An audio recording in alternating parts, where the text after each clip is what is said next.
നമസ്കാരം. ഞങ്ങളിന്ന് ചെറുതായിട്ടൊരു മീൻ പിടിക്കാൻ പോവുകയാണ്.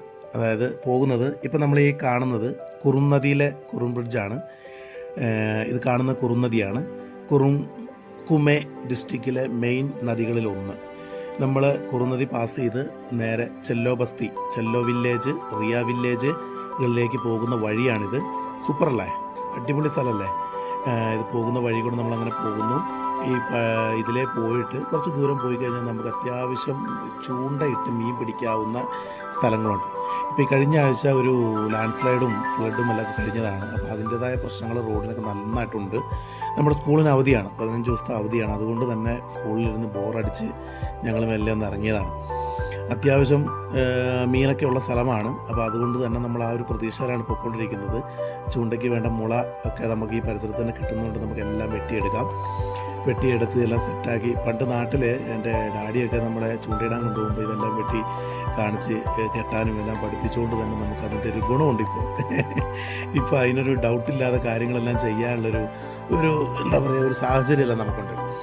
ഇത് ഞങ്ങളങ്ങനെ ഇറങ്ങാൻ ഇപ്പോൾ ഈ കാണുന്നത് ചെറിയൊരു നദി ആയിരുന്നെങ്കിലും നല്ല നദിയാണ് എങ്കിലും ഇപ്പം ലാൻഡ് സ്ലൈഡെല്ലാം കഴിഞ്ഞ് ഭയങ്കരമായിട്ട് നദിക്ക് വീതി കൂടി.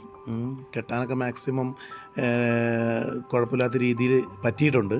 എന്തായാലും ഒന്ന് നോക്കാം എങ്ങനെയുണ്ടെന്ന്. കൂടുതലായിട്ട് ഈ ഫിഷിങ്ങിനെ പറ്റിയൊന്നും കൂടുതലായിട്ട് പറയുന്നില്ല, ജസ്റ്റ് ഒരു എൻ്റർടൈൻമെൻറ്റ് അത്രയേ ഉള്ളൂ കേട്ടോ. ഓക്കെ, പിന്നെ ഇത് ഇവിടെ കിട്ടുന്ന നമുക്കൊരു കൊറിയൻ ടൈപ്പുള്ളൊരു ഹുക്കാണ്. അത് വെച്ച് കെട്ടാനൊക്കെ അവർ കാണിച്ചു തന്നു. അതെന്ന് വെച്ചാൽ നമ്മുടെ നാട്ടിൽ കിട്ടുന്ന ടൈപ്പുള്ളൊരു ഹുക്കല്ല. മാഷേ, തകർത്തു മാഷേ, വാടാ മോനെ, വാ വാ വാ വാ.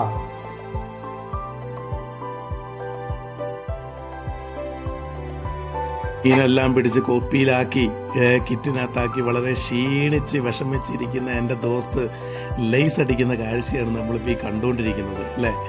ഒരു അമ്മച്ചി വരുന്നുണ്ട്. അമ്മച്ചി 10 എന്തൊക്കെയോ ഉണ്ടെന്ന് തോന്നുന്നു. പുറകിൽ അവർ ആ തലയിൽ തൂക്കിയിട്ടിരിക്കുന്ന ഒരു കൊട്ട കണ്ടോ, അതാണ് ഇവിടുത്തെ മെയിൻ.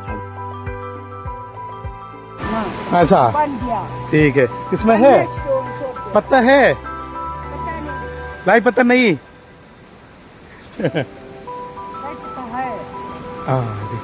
लेके आइए ना। और नदी का सामने, हाँ, नदी का ना, हाँ, नदी दोनों नदी का बीच में रहता है। अच्छा नीचे का ना, हाँ, समझ गया वो आइलैंड जैसा है ना जो. ओके, अभी कहाँ जा रहा है, കൊളറിൻ जा रहा है.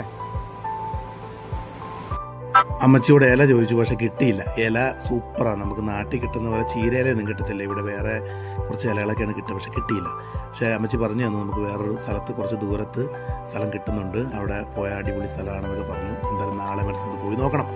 എന്തായാലും എല്ലാം കഴിഞ്ഞു. ഇന്നത്തെ പരിപാടിയെല്ലാം അവസാനിപ്പിച്ച് സ്കൂളിലേക്ക് തിരിച്ചു പോകാനുള്ള പരിപാടിയില്ല. കാരണം ഏകദേശം 4 മണിയോടടുത്തു. ഇനി ഇവിടെ നിന്ന് കഴിഞ്ഞാൽ ഇരുട്ടാവും. അപ്പോൾ അതുകൊണ്ട് തന്നെ ഇന്നത്തെ കാര്യങ്ങളെല്ലാം തീർത്ത് ഞങ്ങൾ പോകാനുള്ള പരിപാടിയിലാണ്. ഇനിയിപ്പോൾ നാളെ അല്ലെങ്കിൽ മറ്റന്നാൾ വീണ്ടും ഈ വഴി തന്നെ ഒന്നും കൂടി വരണം. കാരണം നമുക്ക് മാർക്കറ്റിൽ അവൈലബിൾ അല്ല ആ ഇലകൾ. അപ്പോൾ നമുക്ക് അവിടെ ആ ബസ്തിയിൽ പോയിട്ട്, മീൻസ് ആ വില്ലേജിൽ പോയിട്ട് ആ ഇല കിട്ടുകയാണെങ്കിൽ അതൊന്ന് പൊളിക്കണം. Okay, by.